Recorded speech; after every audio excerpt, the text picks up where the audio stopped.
Hey my fellow chef knife enthusiasts, welcome back. I'm showing another knife of my collection. This time it's the Mcusta Zanmai Ultimate Aranami Nakiri. Damn, that was a mouthful. Mcusta Zanmai is based in Seki City, a town with over 800 years of swordsmithing history. The company is led by the founder's son and his two sons, Tomohiro and Masanobu Hasegawa. President Tomohiro Hasegawa is young. The company itself is actually relatively young in the tradition of knife makers. They only make chef knives for about a little bit more than 10 years. Before that, the focus was always on scissors and pocket knives. But in a relatively short amount of time, Mcusta also became a well-respected knife maker. Mcusta embraces Seki's blade making traditions, but they're also bringing innovative technologies into the workshop to integrate craftsman traditions with modern technologies. This Mcusta Zanmai Ultimate Aranami Nakiri is from the top of the line series that this Japanese knife maker offers. This is a newly developed material in which Coreless steel, VG10 and VG2 alternately overlap. So this blade is composed of 32 layers of VG10 and VG2. Although it definitely looks like Damascus, all layers are hard. So the two steels are completely joined together. It sure does look like Damascus, but there are no soft layers of cladding around a hard core. There is no core of the steel. Get it? Coreless steel? Yeah, you get it. Mcusta claims that this knife retains more stability in the blade, since you do not have these multiple steels with different rockall hardness. But the entire blade has the same hardness, which is heat treated to 61 HRC. Supposedly the big advantage of folding these two steels together is that the knife is super strong and can be made real sharp. And so I'm getting plenty times more hard steel than normal clad knives. Am I right? What normally would be soft layers of cladding are now also hard layers of cladding. Or it's not even cladding. I'm confused. Let me try and get this straight. So this is a 32 layered mono steel blade made out of two hard steels with no soft cladding around a hard core, but it looks like Damascus. That's some weird shit, man.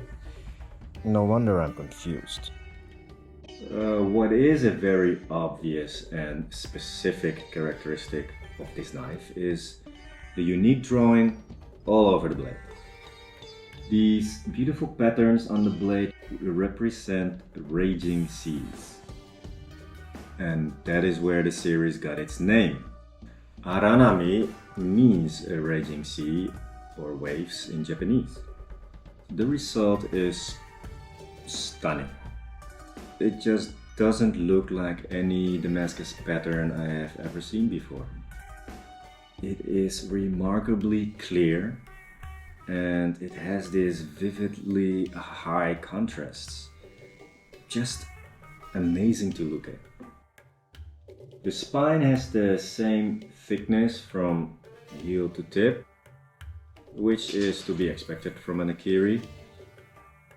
The edge is finished in a Hamaguri V-cut form.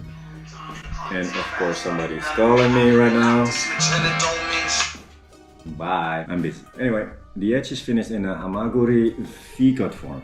It was sharpened manually and came with a proper out-of-the-box sharpness. The blade is pretty stiff, doesn't really flex, but the really thin edge, it is delicate and fragile. So I'm always careful not to chip, bend or break it. wouldn't use this knife as a workhorse. It's more like, you know, when you're cooking at home and are not in a hurry and just enjoy slicing your little cute vegetables. The octagon handle on this Nakiri is, what shall I say? They clearly go for a luxurious, premium looking knife. It has like this in your face elegance. Bling bling in your face. The handle is made of red baka wood, a hard wooden laminate, which is a combination of wood and resin, that is resistant to heat. So it requires no maintenance at all, except just cleaning the knife after use, of course. I have a few knives with baka wood handles and I experience it as a quality material with long-lasting beauty.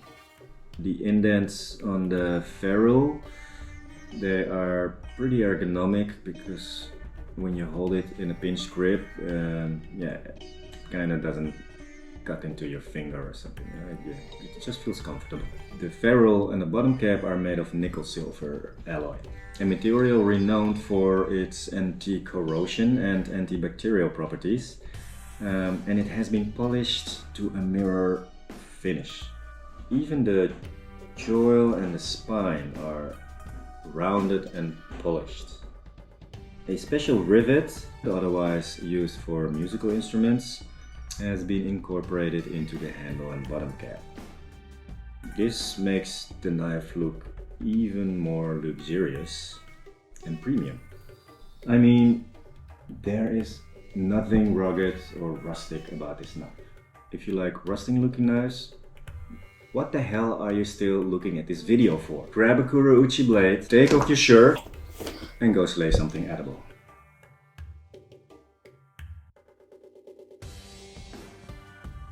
It's a rather small Nakiri. Averagely tall, not that long, but enough blade to do well in any home kitchen. The blade is very thin and fragile, so definitely not use this knife on bones, frozen food, cheese, or bricks. The blade profile is pretty much like what you expect from a Nakiri, flatter than a flat earth, because it's a vegetable knife, which is great for push cutting and chopping techniques. The rounded edge at the tip kind of allows you to rock with it if you want to, but yeah, why would you? If you are a rocker, you wouldn't grab a Nakiri in the first place. But if you are already using this Nakiri and feel like rocking for some reason, you might as well.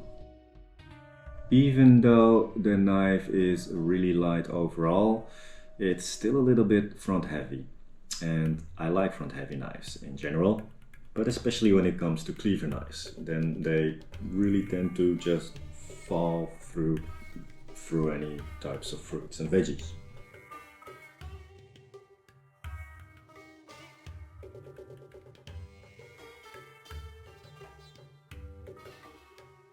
I guess the Mcusta Zanmai Ultimate Aranami knives are perfect for anyone looking for a very luxurious looking knife. I mean, this is more than just a knife. This is a showpiece. I might even say it's a work of art. The attention to detail is obvious and the fit and finish is flawless. This knife wants to look and be a premium deal and therefore also comes with a luxurious price tag.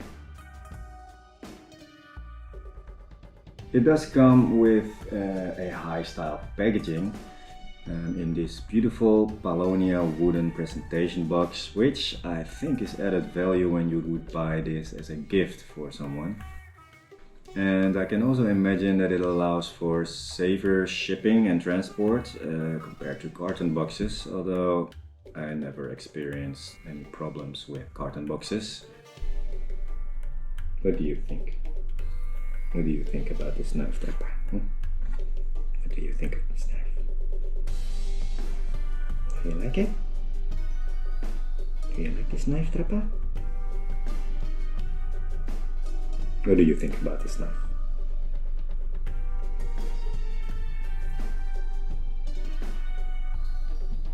I guess he agrees on disagreeing about whatever it is we disagree about.